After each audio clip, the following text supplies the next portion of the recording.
Bonjour à tous et merci de nous rester fidèles. Voici les titres de ce nouveau journal. En Côte d'Ivoire, des réflexions sur la création d'écoles doctorales. C'est une initiative du ministère de l'Enseignement supérieur et de la Recherche scientifique. Des universitaires et experts planchent sur la question du 20 au 23 décembre prochain à Assini, dans la région sud du pays. Toujours en Côte d'Ivoire, la 11e édition du festival du Zanzan à Bondoukou, dans la région nord-est, en présence du ministre d'État, ministre de l'Agriculture et du Développement rural, Kobenan Kwasi Adjoumani. Des festivités mettant en exergue le riche patrimoine culturel du peuple bron. Enfin, en Malaisie, au moins 7 morts et plus de 50 000 évacuations après des inondations exceptionnelles. Bientôt, la création d'écoles doctorales en Côte d'Ivoire. Des universitaires et autres acteurs de l'enseignement supérieur et de la recherche scientifique planchent sur la question du 20 au 23 décembre prochain à Assini, dans la région sud du pays. Il s'agit pour le ministère de l'Enseignement supérieur et de la recherche scientifique de garantir la qualité des formations doctorales. Les explications de Sephora Zegui. En 2012, l'État a mis en application le système licence, master et doctorat dans les universités et grandes écoles de Côte d'Ivoire. La formation au doctorat n'étant pas étendue à toutes les universités, le moment est enfin propice pour l'ouverture des écoles doctorat sur l'ensemble du territoire. Une réflexion s'impose alors pour harmoniser le processus de création de ces écoles. Notre attente, c'est simplement que cet atelier puisse aboutir à la finalisation de ce processus afin que nous puissions rentrer dans la mise en œuvre avec la nouvelle vision du ministre, notamment quel est le modèle d'école doctorale. Pour un développement efficient, le système d'enseignement supérieur ivoirien doit subir des mutations et cela passe nécessairement par la mutualisation des formations, selon Adama Diawara, le ministre de l'Enseignement supérieur et de la Recherche scientifique. Nous sommes dans une situation où dans une même université publique, on peut avoir une ou plusieurs écoles doctorales. Ça, c'est de 1. Et de 2, il arrive que deux formations doctorales qui en réalité sont soit pratiquement les mêmes, soit se complètent. Alors il faut éviter cela parce qu'on a déjà pas mal de problèmes au niveau infrastructurel, au niveau équipement et même au niveau enseignant. Alors donc il vaudrait mieux mutualiser, faire en sorte que les infrastructures, les équipements et les enseignants soient mutualisés. Et donc du coup, il faut réduire le nombre d'écoles doctorales pour être en conformité avec le champ couvert par les domaines du RESAO, les réseaux pour l'excellence de l'enseignement supérieur en Afrique de l'Ouest. Il y en a 8. Cette rencontre qui dure 4 jours et financée par la Banque mondiale s'inscrit dans le cadre du projet d'appui au développement de l'enseignement supérieur de Côte d'Ivoire, PADES. Ils ont reçu leur diplôme après 3 années d'études à l'Institut national polytechnique Félix Houphouët-Boigny de Yamoussoukro. 25 étudiants issus de la 11e promotion du diplôme d'expertise comptable et financière de l'Union économique et monétaire ouest-africaine UEMOA ont été célébrés récemment. Les précisions de Kader Sogodogo de RTI Bouaké. 71 candidats à l'examen final et 25 à l'arrivée qui reçoivent leur diplôme en expertise comptable d'ECOFI. Après leur formation à l'Institut national polytechnique Félix Houphouët-Boigny durant 3 années, ils sont désormais aptes à servir. Un sentiment de fierté, ça n'a pas été facile, c'est un parcours qui est assez long, mais Dieu faisant et avec beaucoup d'efforts et de persévérance, nous sommes arrivés. Je suis venu ici passer l'examen du DECOFI et Dieu merci, tout a marché. Donc je viens de recevoir comme ça mon diplôme, attestation de réussite pour pouvoir exercer la profession d'expert comptable au niveau de l'UEMOA. Une grande satisfaction pour l'ordre des experts comptables et pour les universités partenaires. La caractéristique de ce cursus, c'est que ce cursus vient créer sur notre sol africain un diplôme que nos compatriotes ne pouvaient avoir qu'en se déplaçant avec beaucoup de difficultés. Le diplôme d'expertise comptable et financière d'ECOFI est le diplôme de niveau doctoral commun aux 8 États de l'espace UEMOA, dont l'obtention confère aux détenteurs la qualification professionnelle permettant d'exercer les métiers d'expert comptable et financier et de commissaire aux comptes. Direction à présent le Bénin. La ville de Cotonou accueille actuellement la célébration des 25 ans de la Bourse régionale des valeurs mobilières, la BRVM, et du dépositaire central banque de règlement. Et à l'occasion de ces festivités, la Côte d'Ivoire a reçu le prix du meilleur émetteur d'obligations. Les explications de Lanciné Bakayoko. C'est en marge de son 25e anniversaire à Cotonou que la Bourse régionale des valeurs mobilières a organisé ce dîner gala pour rendre hommage à ses pionniers et célébrer les meilleurs animateurs du marché financier. Une demi-douzaine de prix ont ainsi été décernés. La Côte d'Ivoire, via le Trésor public, a remporté le prestigieux prix des émetteurs et acteurs du marché. Remercier l'ensemble des investisseurs institutionnels, collectifs et particuliers qui font confiance aux titres publics émis par les États de la sous-région et qui nous permettent ainsi d'atteindre nos objectifs et soulager à travers l'utilisation de ces fonds les populations à travers les infrastructures qui sont construites, bâties à leur profit. Le Grand Prix de la Vision est revenu au chef de l'État béninois. Patrice Athanas Talon a montré un vif intérêt pour la bourse et a contribué à son développement à travers les réformes engagées et la promotion de la mobilisation des ressources sur le marché financier. Aujourd'hui, nous sommes dans un monde très mouvementé, avec des évolutions importantes sur le plan macroéconomique, sur le plan financier, sur le plan des bourses, sur le plan sanitaire. Ces évolutions nous amènent à constamment réfléchir à comment nos marchés financiers vont s'adapter et aller plus loin dans leur développement. La BRVM propose aux investisseurs un environnement boursier performant, notamment dans la catégorie des marchés frontières. Ces marchés frontières offrent une bonne diversification géographique entre l'Europe, l'Afrique, l'Amérique latine et l'Asie. Ce gala, haut en couleur, s'est terminé par une animation culturelle. En Côte d'Ivoire, bientôt la construction d'une usine d'affinage d'or et d'argent. Annonce faite il y a quelques jours par la Direction générale de la Société pour le développement minier.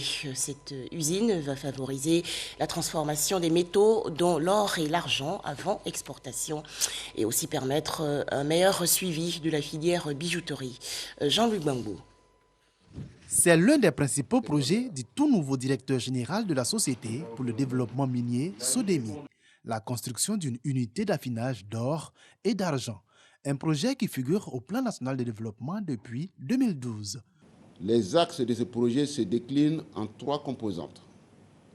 La construction d'une usine d'affinage d'or et d'argent, la création d'un centre de formation et de perfectionnement en bijouterie et joaillerie, la création d'un centre d'exposition. Autre défi à relever selon Moussa Koné, l'organisation de l'orpaillage. L'objectif est d'assainir, d'organiser et d'encadrer l'activité d'orpaillage et d'exploitation minière à petite échelle pour qu'elle puisse passer d'une activité clandestine à une activité légale, respectueuse des règles de l'art. Pour relever ces défis, la SODEMI va réinstaurer les chantiers écoles en vue de former, installer et encadrer les stagiaires avec comme cible les orpailleurs. La société travaille également à la certification de son laboratoire d'analyse et à l'amélioration du cadre de vie des travailleurs à travers le projet de rénovation de ses locaux. Le respect quotidien des gestes barrières et la vaccination, 2 armes efficaces pour vaincre le coronavirus.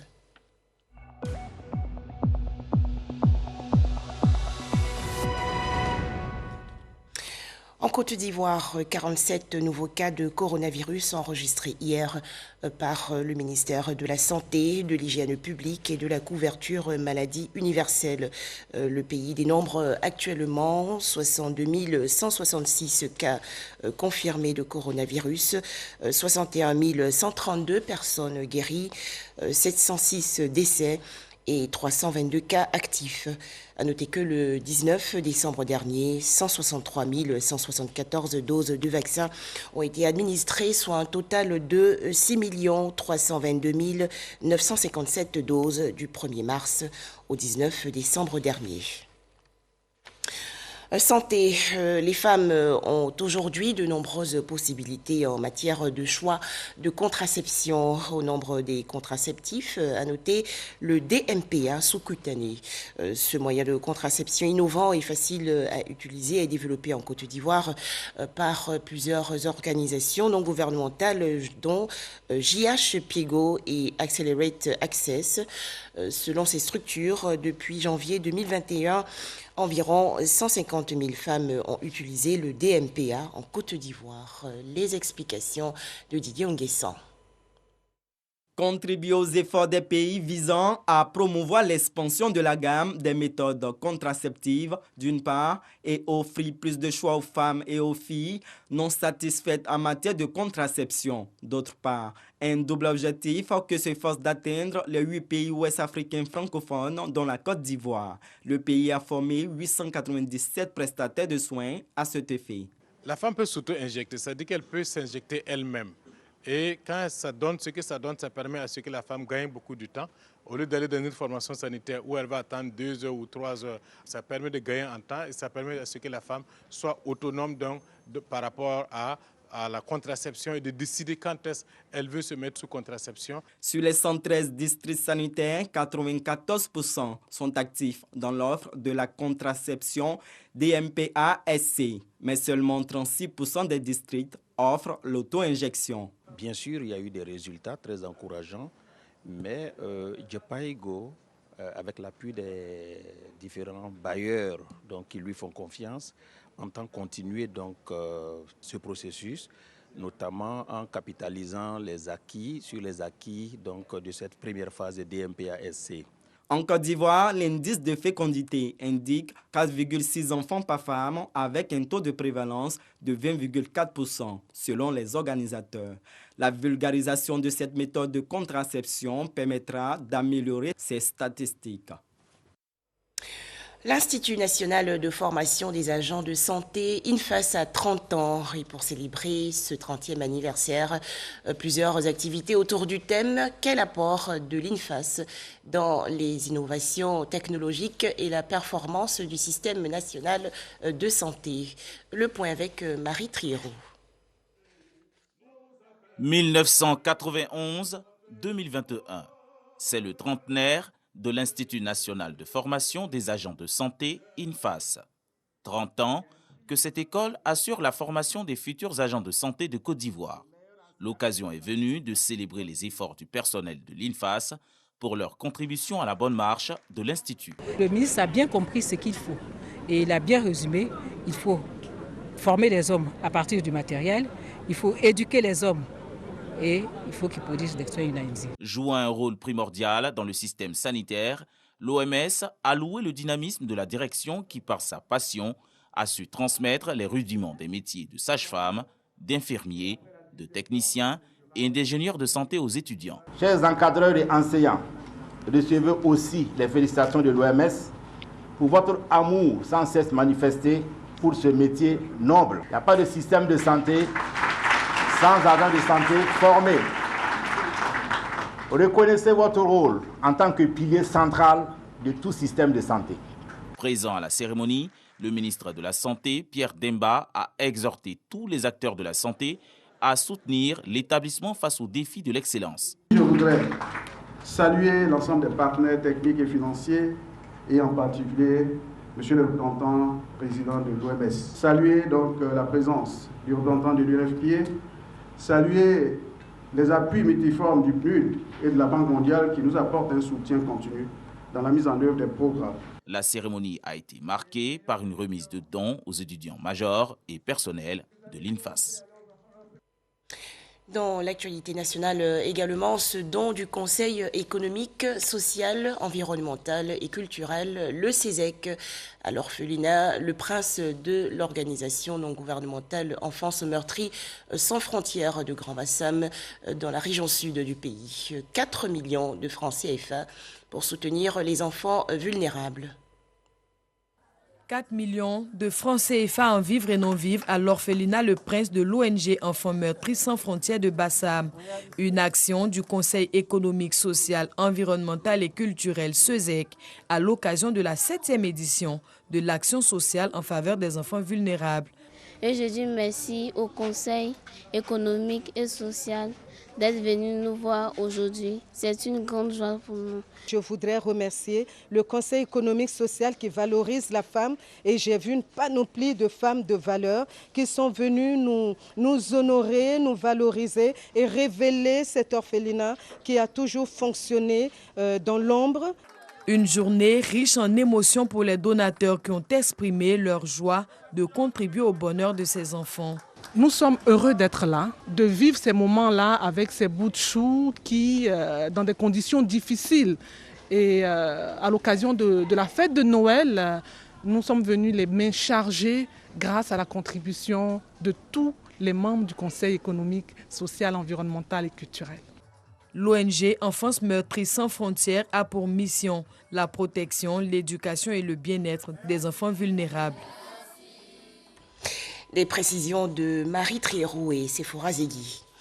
Autre actualité, l'édition 2021 des Journées portes ouvertes de la chaire UNESCO pour la culture et la paix.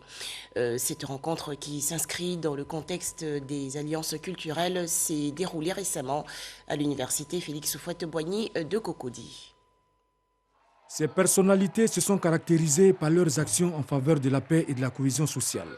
Elles rejoignent le panthéon des ambassadeurs de la paix et de la chaire UNESCO pour la culture de la paix. Je voudrais adresser au nom de l'ensemble des lauréats mes sincères remerciements à la chaire UNESCO pour la culture de la paix de l'université Félix Houphouët-Boigny à travers l'auguste distinction d'ambassadeur de la culture de la paix. À l'issue de cette distinction, le titulaire de la chaire de l'université Félix Houphouët-Boigny, professeur Meke Meïté, a encouragé les acteurs de la paix à persévérer dans leurs actions en faveur de la cohésion sociale entre les différentes couches de la population. Que les récipiendaires s'approprient tout ce que fait la chaire à travers le Sananguia, à travers les Awalé et à travers le Chapalo Tango que nous lançons comme produit.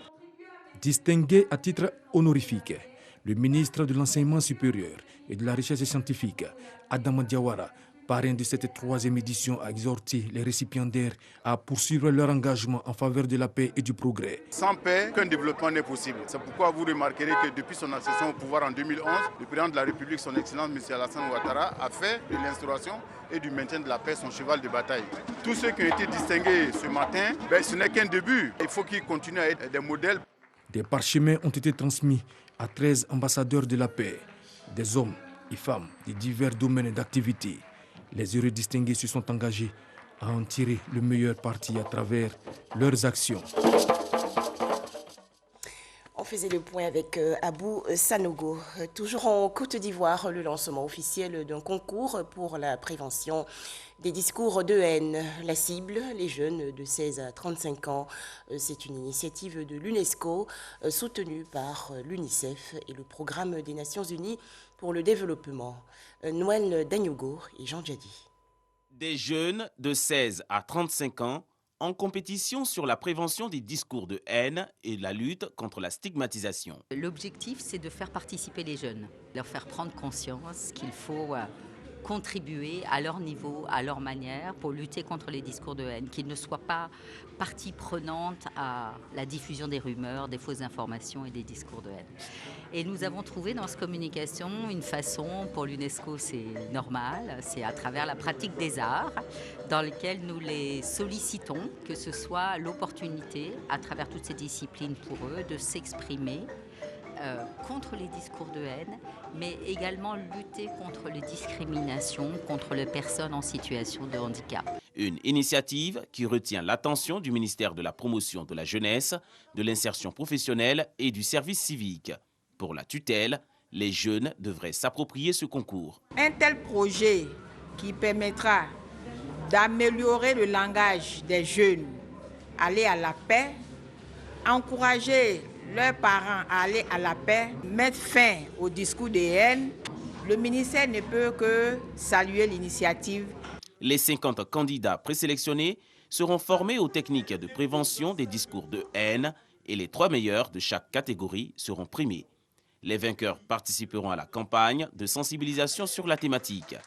Les inscriptions se font sur le site de l'UNESCO, unesco.abidjan@unesco.org. Séguéla, dans la région nord-ouest du pays, a accueilli le 18 décembre dernier la 48e édition de l'opération Grand Ménage. Cette campagne initiée par le ministère de l'Assainissement et de la Salubrité vise à sensibiliser les populations à l'hygiène et à l'amélioration du cadre de vie. Charles Tatou de RTI Boaké. Ordures ménagères et autres résidus jetés ça et là dans les quartiers et espaces réservés compromettent le tourisme et restent même une menace à la santé des populations. Le ministère de l'Assainissement et de la Salubrité veut apporter une dynamique à l'opération Grand Ménage en vue d'une réponse idoine à cette situation, source de plusieurs maladies dans le pays. Il y a un code de l'hygiène et de la salubrité qui est quasiment prêt, que nous allons présenter au gouvernement. Une fois que ce code sera adopté par le gouvernement, nous aurons tout l'arsenal juridique pour faire le travail de salubrité. Parce que c'est vrai qu'on va continuer de faire la sensibilisation, mais je crois que le moment est venu pour qu'on passe à une phase combinée, sensibilisation, répression. Le ministre Bouaké Fofana veut aussi que les populations ivoiriennes accueillent le nouvel an dans un cadre de vie sain, d'où le thème de la 48e édition de l'opération Grand Ménage. Pour bien fêter, j'assainis mon cadre de vie. Séguéla, cérémonie officielle de cette activité communautaire de salubrité. Le ministre Bouaké Fofana promeut les bonnes pratiques de salubrité et d'hygiène. Le Grand Ménage, organisé et conduit par la population elle-même, vise à susciter auprès de tous des actions citoyennes concrètes pour le balayage et l'entretien de nos quartiers. Créer chez tous les citoyens une habitude d'activité routinière de salubrité et instaurer le bon réflexe et le sens du civisme. Les leaders de groupements associatifs et de jeunesse de la localité réaffirment leur adhésion à l'action gouvernementale. La santé, ça passe par la propreté. La population du Rodou s'engage à s'inscrire dans cette nouvelle dynamique. Pour permettre au département de Séguéla et de Kani d'être des modèles en la matière, plusieurs lots d'équipements de salubrité offerts aux 6 communes de la région et un comité local de salubrité installé. Cap à présent sur Grand Bassam, dans la région sud du pays. Les élus municipaux des zones côtières ont planché pendant 4 jours sur les méthodes et moyens efficaces d'affiner la résilience et permettre au pouvoir public de mieux accompagner la politique régionale contre l'érosion. Une initiative du programme de gestion du littoral ouest africain, le projet WACA. Les explications de Franck Quadio. Le littoral ivoirien, 566 km d'étendue, à potentiel économique notable, mais un espace fortement menacé par l'érosion. À Grand Bassam, les élus municipaux de ces zones réfléchissent alors un cadre d'échange créé par le programme de gestion du littoral ouest africain. Pour pouvoir agir de façon collective, il est important qu'on les mette en réseau pour partager les préoccupations, pour partager les expériences dans la gestion de leur territoire. Des élus qui ont pu déceler difficultés et propositions communes, la responsabilité des populations est relevée, d'où l'importance de sensibiliser. Que ce soit à Port-Bou et tout près de nous, jusqu'à San Pedro, et toutes les villes côtières sont confrontées aux mêmes réalités environnementales. Je crois que les maires du littoral, nous devions parler d'une même voix. être solidaires aux décisions que nous devions prendre. Le ministre de l'Environnement et du Développement durable, par la voix de son représentant, marque sa volonté d'accompagner l'initiative de ses élus, travailler dans la durée. La Côte d'Ivoire comprend une vingtaine de communes maritimes, de bords de mer ou lagunes. Au cours des échanges, il a été noté la nécessité d'impliquer tous les acteurs institutionnels, de réflexion sur 3 jours. L'autonomisation de la jeunesse, une priorité pour les autorités municipales d'Agboville dans la région sud du pays. Elles ont en effet offert récemment 100 prises en charge scolaires et 25 chèques à des jeunes. Les précisions de Godefroy Okambawa. Plus de 100 prises en charge scolaires pour l'année 2021-2022 d'une valeur de 3 millions de francs CFA pour les élèves les plus défavorisés et 25 chèques d'une valeur totale de 20 millions de francs CFA. C'est l'action sociale posée récemment par la mairie d'Agboville en faveur de sa jeunesse. Ce geste de portée sociale traduit la volonté de l'équipe municipale à œuvrer pour le bien-être des populations. Les élèves, nous voulons leur dire qu'à tout moment, le conseil municipal est prêt à les accompagner partout, selon les moyens et selon notre disponibilité. Pour les jeunes, les moyens sont mis en place pour qu'ils puissent entreprendre. Nous attendons d'eux des projets fiables qui seront bancables. Et au lieu de chercher une banque, nous avons mis à disposition un fonds. Ce fonds-là pourra leur permettre de réaliser leurs projets. Le 1er juin, au maire d'Agboville a invité les élèves bénéficiaires à plus de sérieux dans leurs études. Annick Ndoroblé, représentant le préfet de région, a dans son adresse insisté sur le phénomène des congés anticipés et invite ces derniers au respect du calendrier scolaire. Du matériel informatique a également été offert aux forces de défense et de sécurité de la ville par l'ONG ADI. Tengrela, dans l'extrême nord du pays, le conseil municipal a tenu sa 4e session de l'année 2021. Au cours des travaux, plusieurs projets ont été présentés aux populations. Le point dans ce reportage de Ami Sissoko. Tengrela, 4e et dernière session ordinaire de l'année du conseil municipal. Le maire Bakary Balo et ses conseillers dressent le bilan de leurs activités dans la commune au profit des populations. Il s'agit entre autres du reprofilage de la voirie, de la construction de pompes à motricité humaine, de centres de santé et d'établissements scolaires. Nous avons entrepris de faire des forages parce que de décembre jusqu'au mois d'avril-mai, les problèmes d'accès à l'eau potable sont assez difficiles, sont assez préoccupants. Donc nous avons pu faire 9 forages au profit des populations. Nous avons aussi entrepris de construire un centre de santé intégré. C'était une demande forte des populations et notamment des populations du quartier Sekoura où ce centre est implanté. C'est le quartier le plus grand et c'est le quartier le plus peuplé de toute la ville. Les populations ne parcourent pas moins de 5 km pour aller à l'hôpital général. Vous voyez, c'est un facteur qui peut décourager. À l'ordre du jour également, le recouvrement des taxes. Il ressort de ce conseil que les populations de Tengrela ne payent pas leurs taxes municipales nécessaires pour soutenir le développement de la ville. D'où l'appel du premier magistrat au civisme. Les forages, c'est 84 millions. La réhabilitation du marché, c'est 53 millions.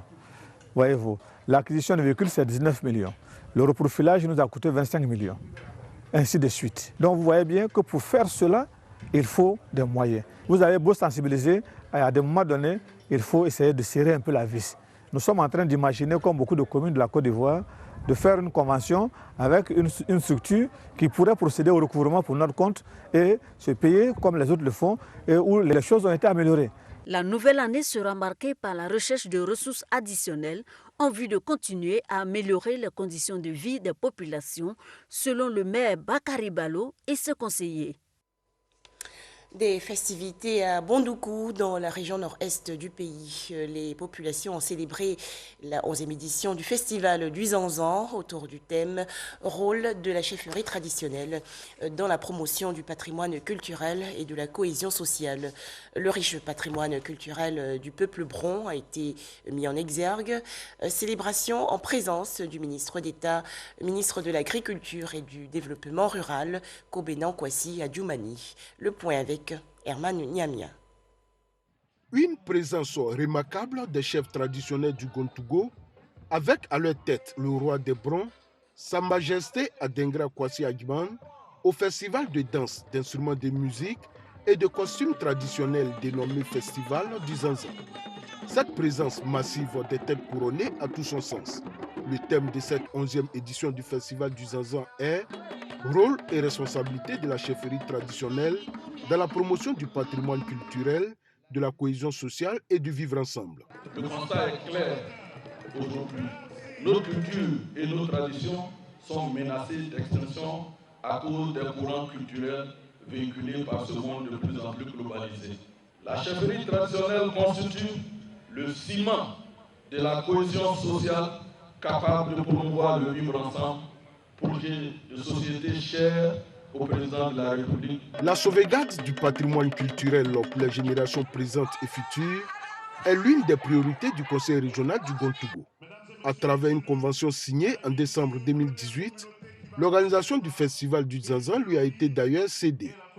Représentant la ministre de la Culture, Moïse Assi a félicité les populations pour leur mobilisation autour de ce festival.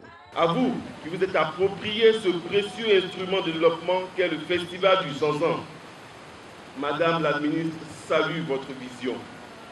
Vision qui épouse parfaitement le programme du gouvernement dont l'objectif est de faire de la culture une industrie, un puissant levier de développement durable.